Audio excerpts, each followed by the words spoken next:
Ну, баскетбол это такая штука, все равно, я не знаю, как сейчас, но я был в Штатах в 2004 году, кажется, там все-таки это, вот большие залы строят все-таки государство часто, и туда, штат строит, и туда все могут заходить, и там дети, взрослые. Преференции, город выделяет землю, ну, в основном даже и город еще за свои деньги строит, то есть вот даже такой простой пример. Построили в Лас-Вегасе сумасшедшую арену. Она обошла что-то 1 миллиард 300 миллионов долларов. Из этих 1 миллиарда 300 миллионов выделил город в виде земли, коммуникаций, оформления документов.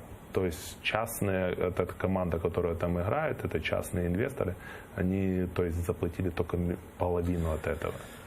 Я думаю, что если бы у нас в городе Киеве выделили землю, сделали документацию, то пришел бы частный инвестор и сказал: окей, я готов вложить туда деньги.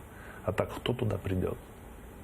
Земли нету, документацию ты не сделаешь, и там туда пойди, принеси, подай что-то, еще что-то. Мне что-то, Слава, в голове не очень сходится.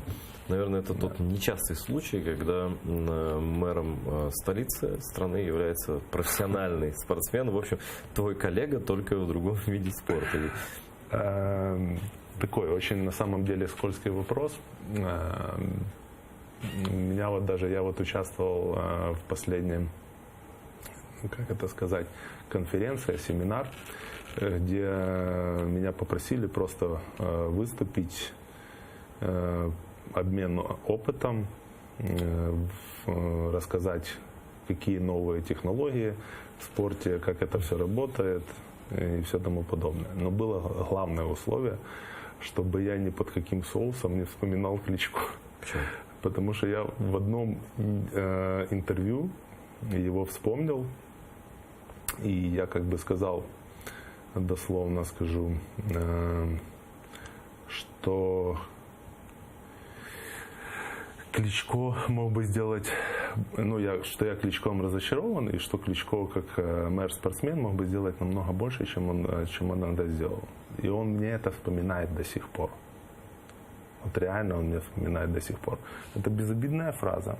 Я так до сих пор считаю, по сути. Он как спортсмен, как понимает в спорте, человек, вышедший из спорта, который вообще спорт дал ему вообще жизнь, как бы общественную, дал ему толчок. Он, в принципе, то положение, которое он занимает благодаря спорту. Потому что если бы не спорт, кто знает, как бы сложилась его судьба. Но на самом деле я не вижу этого сумасшедшего бума в инфраструктуре, что что-то делается. Что-то делается. Что-то.